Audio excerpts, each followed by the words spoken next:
Visitors to Russia during the FIFA World Cup face an array of criminal and terrorist threats, though security forces are likely to prevent a major incident.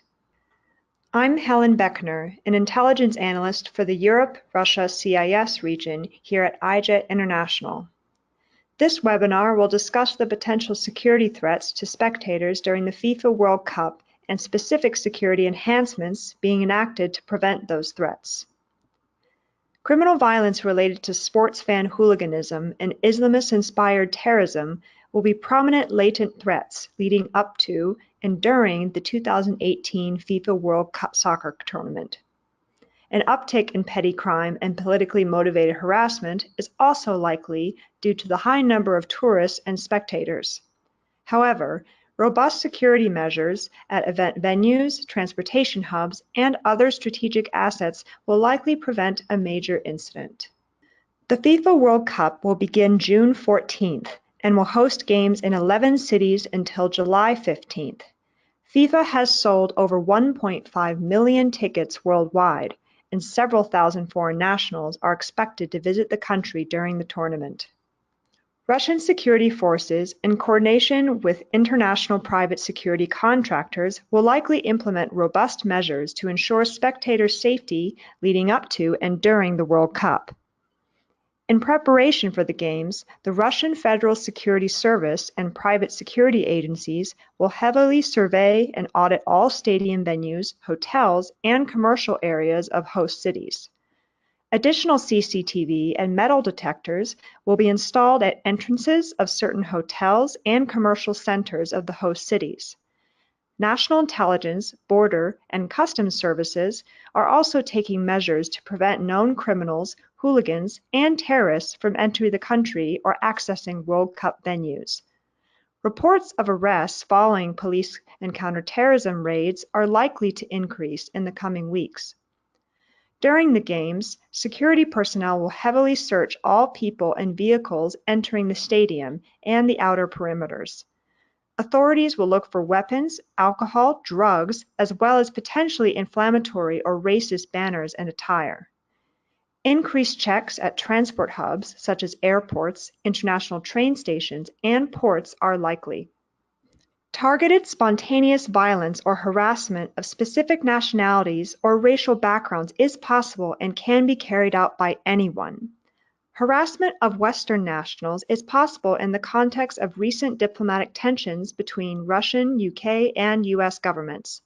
Racial slurs, confrontational attire, and sometimes violence has targeted those of African or Asian descent. Anti-LGBT harassment is systematic in Russia, though is more prevalent outside large metropolitan areas. Nationalist activists could stage rallies against certain teams or nationalities represented in the competition.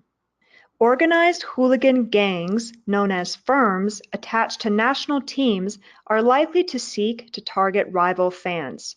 Hooligan groups embrace nationalism and far-right racist ideology and have disturbed previous international soccer championships. These games have staged brawls and riots causing serious injuries to those in city centers and around match venues. Hooligan groups usually plan their brawls well in advance, and they seldom occur spontaneously. Russian firms have reportedly teamed up with other national hooligan firms to target fans from England. Organized and spontaneous harassment or violence is more likely to occur in commercial or entertainment areas, as well as around transportation points such as parking lots that are away from stadium perimeters where there will be a heightened security presence. Incidents can even occur in cities where a match isn't currently taking place. Most incidents occur immediately before or after a particular match. Violence is more likely under the influence of alcohol. The heavy presence of Russian security forces will likely prevent a large organized brawl. Additionally, Russian authorities have blacklisted hooligan leaders and thousands of gang members from entering the stadium perimeters. Opposition activists are likely to hold demonstrations leading up to and during the Games. However, any demonstration is unlikely to be an immediate security concern for spectators, as most rallies require prior approval and security forces are known to quickly monitor and break up any unauthorized gatherings. Anti-government protests led by prominent opposition activists could plan demonstrations in central areas of cities like Moscow to tarnish President Putin's image internationally during the World Cup. Such protests will likely attract several hundred participants. Other groups, including LGBT, environmental, and animal rights activists, could hold rallies to gain media attention during the competition. Police are likely to disperse any unauthorized gatherings quickly, and they routinely use force. While opposition and civil rights protesters are unlikely to target foreign nationals, any clashes between police and protesters would pose an indirect threat to bystanders. Transnational extremists and North Caucasian separatists retain the ability to carry out isolated attacks and have done so in recent years in the republics of Dagestan, Ingushetia, and Kabardino-Balkaria, as well as in larger cities like Moscow, St. Petersburg, and Volgograd. The likelihood of a serious attack during the tournament is unlikely due to the Russian state security services' enhanced counterterrorism abilities. Any attempt at an attack will most likely lack sophistication and may involve knives, crude bombs, firearms, or vehicles. In recent months, dozens of hoax telephone bomb threats have prompted evacuations at businesses, schools, and train stations in cities nationwide, though security forces have not found any explosives. Russian officials have reportedly traced the calls to a number of countries worldwide and claim that Islamist militants are likely responsible. Stadiums themselves are likely to have stringent security measures in place, especially around gathering places and transit points near venues in large metropolitan areas, such as Moscow and St. Petersburg, and in cities bordering North Caucasus regions like Rostov-on-Don and Volgograd. Petty crime will likely be the most significant threat to visitors during the World Cup. Most crimes, petty and violent, will be more likely to escalate at night or in environments where there is heavy alcohol consumption, such as bars, nightclubs, or miscellaneous post-game events. Opportunistic crimes, such as pickpocketing or theft from vehicles or accommodations in city centers and at transportation hubs, are possible due to the large presence of tourists. Telephone and dating scams and credit card and ATM fraud also pose an ever-present threat in Russia.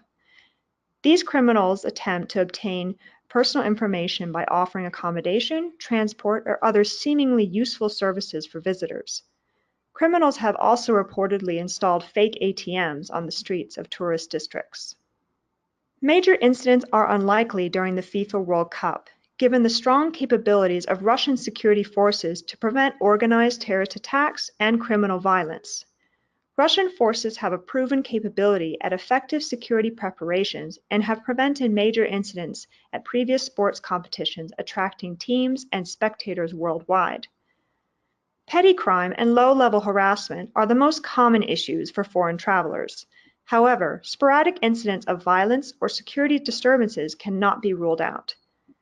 Increased security could also result in frequent raids, operations, or drills in city centers or nearby FIFA event venues in the weeks leading up to the games. Security operations could lead to localized transport and short-term business disruptions near transport hubs or city centers. Thank you for taking the time to learn about IJET's assessment of security threats to the 2018 World Cup. For more information, follow our World Cup coverage at www.ijet.com. If you have any questions surrounding security at the World Cup, tweet us with the hashtag AskIJet.